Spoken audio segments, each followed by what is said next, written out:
Yeah, the GIFT Nifty definitely is indicating on a flat start for us this morning. But let's talk about REC because they came out with their numbers yesterday during market hours. The stocks did see a reaction then, but let's understand more about the numbers in the quarter gone by. We have Mr. Vivek Kumar Dewangan, who is the chairman and managing director at REC. A very good morning to you, sir. Thank you so much for joining us on ET9. Let me first talk about your loan growth because that has come in at around 11%. We've seen some sort of a disappointment on the street as well. I wanted to understand what kind of led to this low double-digit growth, especially when you talk about loans. Loan growth is actually 14%. Uh, Q3, the loan book was 4,97,000. As compared to that, now the loan book has increased to 5,65,000 crore. That is a growth of 14%. And in quarter one of this financial year, the loan growth was 17%. Quarter two, it was about 15%. Quarter three is 14%. Average is 14% loan growth in the first 9 months of this current financial year. What has happened that a lot of prepayment and recoveries have happened. That's why our loan book has not gone to the extent of 15 to 17%. But we hope that this will make up in quarter four.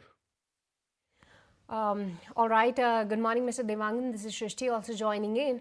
But when we look at your numbers, the company has fast-tracked the growth of its some of those newly entered segments like infra and logistics. So can you tell us that how much was this growth that we have seen in this particular quarter coming from these segments and what is the outlook? We are a bit cautious in non-power infrastructure logistics sector in this quarter. Although our sanction have reached to the level about 40,000 crore up to quarter three, we are targeting only those non-power infrastructure and logistic projects where revenue cash flow is ensured, where the entity is good, where the asset quality is good, and the revenue cash flow should be sufficient to meet our repayment obligations. So we have become a little bit choosy because our hands are full with the projects from the power sector and renewable energy sector. So as far as non-power infrastructure logistics sector is concerned, we are a bit choosy nowadays. Let's talk about your credit cost. That's negative, and what analysts are actually saying that they're expecting the provision write-backs to remain, credit cost to be in this negative territory going ahead, and the extent they're expecting is to be above 5 to 10 basis points for FY 25-26. Do you concur with this view? Our average cost of fund has come down by 12 BPS actually. Now my average cost of fund has come down to 7.18%. The spread has increased by about 12 BPS from 2.82% to 2.94%. Net interest margin has increased by 12 BPS from 3.52% to 3.64%. So we hope to maintain this net interest margin and spread, and will be able to maintain our cost of fund on lower side. All right, but the company was expecting the total provision write-backs to the extent of 1,500 crores from the three assets in second half of FY25, namely CSK Mahanadi, Hiranmay, as well as Sinar project in Nasik. Now, how much has been received in this particular quarter? Give us a sense there, and how much more are you expecting going ahead in Q4? In fact, KSK Mahanadi, our recovery is going to be more than 100%. And the final petition has already been filed in NCLT. We are expecting orders to be issued soon.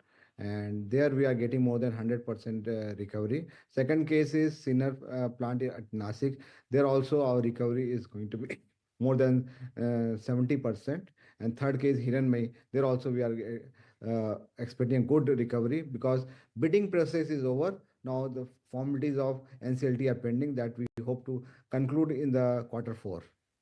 And total recovery from all these three assets would be to the tune of about 1,800 crore to 2,000 crore. Write-backs will happen. Right, sir. So last time you told us that the project in Andhra Pradesh utility has actually jumped from SMA 1 to SMA 2 category. You've said that by end of November, Andhra Pradesh project will come back to SMA 1. What's the update on that particular front right now?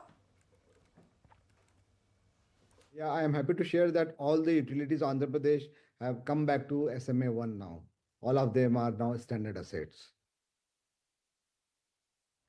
But also give us a sense that have you resolved the Gujarat biogas project, because it was expected to be resolved in 2 to 3 months. So what's the update there?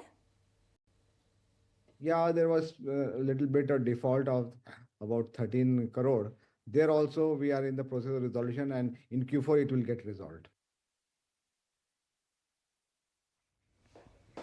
Right. So let's talk about your NIMs. If you could help us understand what sort of NIMs did you post for the quarter gone by? And you've also given a guidance that your NIMs for FY25 would be in the range of about 3.6 to 3.7%. Are you going to be sticking with that number now? Yes, as I told you, then in the first 9 months, our net interest margin has increased by 12%, 12 BPS from 3.52% to now 3.64%. We hope to maintain that by the end of Q4, by the end of this financial year, our net interest margin would be in the range of 3.6 to 3.7 only. And lastly, with the expectation of a rate cut in the upcoming months, now how much borrowing cost, especially from SCBs, is coming down, and what is the outlook? Let us see. Reserve Bank of India is going to announce this monetary policy. So let us wait for that. So if some rate cut happens, it will definitely reduce our cost of funds. All right, so we leave it there then. Thank you so much for joining us on ET Now to talk about the earnings of the quarter gone by for REC, and all the best for the quarter that we are in and the full year earnings. If you like this video, then like, share and subscribe to ET Now.